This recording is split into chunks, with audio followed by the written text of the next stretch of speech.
They got the bloody memo. They got the bloody memo. They bloody did it. I'm really proud of this film.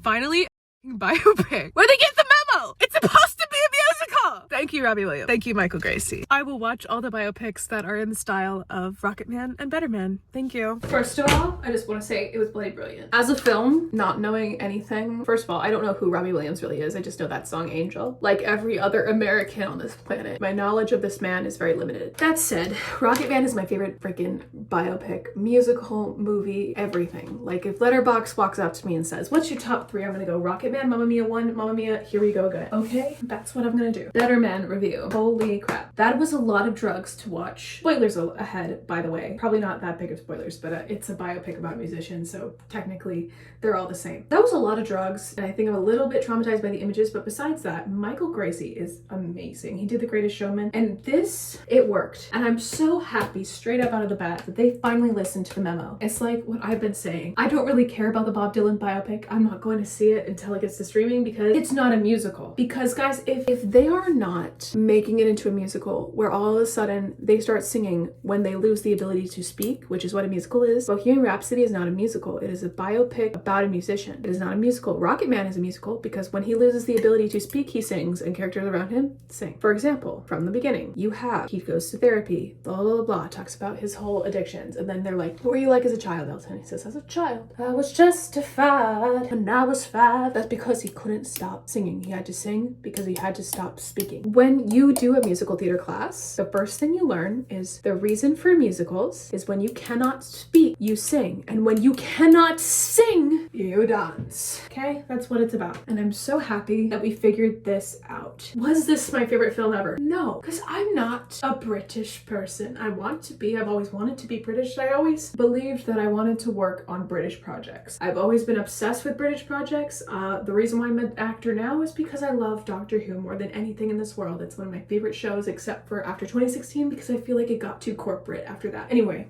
I just feel like this was a really good film. But be warned, the CGI monkey does a lot of drugs. As someone who grew up not around drugs, it was a lot to view, and it was a lot to view, especially as watching a CGI monkey do it. It was a very weird experience, but that is all aside. Good numbers, good musical numbers, amazing musical numbers, awesome acting, amazing visuals. Like Michael Gracey is very good at like using certain types of shots, and this is so general of me to say, but using like his zooms and his close-ups, he uses most of his he uses shots very effectively. His shot composition is very effective. It's always been since The Greatest Showman, and I'm just really excited to see what he does next because the way that he filmed this shot composition wise was just so perfect. I love it so much. I love the close-ups. Oh my, and I love when musical theater is done correct. And this is a musical theater film. I don't care what anybody says, it is a musical theater film. It's got Frank Sinatra in it. It's got, yes, it's a Robbie Williams film, but it's also a musical theater film, and it's also tributing to musical theater type stuff, and it shoots the dance films like their musical theater sequences. Like it or not, this is a biopic musical. Just like Carole King the musical, just like Tina Turner the musical, just like Dolly Parton the musical coming up on Broadway, just like Rocketman. And Rocketman and Better Man do something super cool, and I know this is highly inspired by Rocketman, and that's why I love it,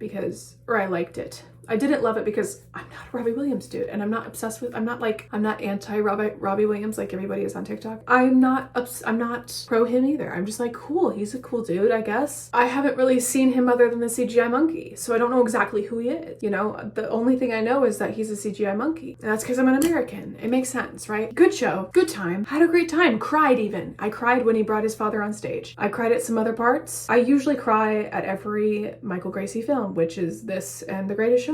I'm really excited to see what he does as a director. This was so cool and such a good like scale of a production. I'm excited to see what he does next. I'm not gonna lie. I'm really excited about people who have really good visions but also bring something new to musical theater cinema. Obviously John M. Chu is the best and we love him, but like John M. Chu is great because he also is a musical theater kid. You know what I mean? And so are these other people who are making these films. But John M. Chu is amazing because he gets the heart of things. And so does Michael Gracey, and so does Dexter Fletcher. And I think those are some of my, wow, wait a minute. Holy crap, did we just figure out who my favorite directors are? John M. Chu, Michael Gracey, obviously Greta Gerwig, but that's like a given, and Dexter Fletcher. Whoa. Those are my favorite directors right now. Anyway, really good time, good script. Robbie Williams did great acting, if that was him behind the CGI monkey, right? It was, right? I think so. That was fun. I'm still processing it. I also uploaded my reaction straight out of the theater. That was fun. Why am I crying?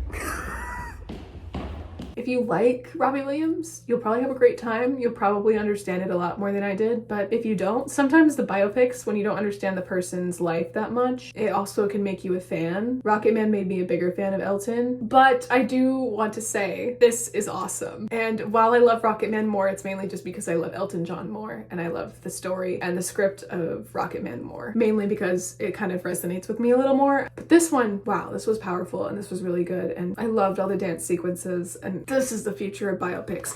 This is the future of musical theater, is Rocketman and Better Man. Please, for the love. Can we stop with the let's do a little biopic musical and then have them sing a random song that has nothing to do with the plot, but they're just there. Like, I hate that. If the Janis Joplin musical's like that, I don't want it. I don't want it. And apparently it's been eight years in the making, and it's gonna be Shailene Woodley. And I don't want it. I don't want it if it's gonna be like that. I don't want it. What other biopics are coming out that are musical people? If we get the Dolly Parton one on Broadway and then it becomes a movie and you guys decide to pull the crap that is not a musical version, I hope Dolly makes it a musical version and forces you bitches to make it a musical, because that's a crime if you don't. Same thing with the Carole King one, and same thing with the Tina Turner one, and what's the other one? Donna Summer's one. You better keep it a musical, bitches. Okay, go enjoy the movie. We'll be back to our regular scheduled programming soon. All right, bye.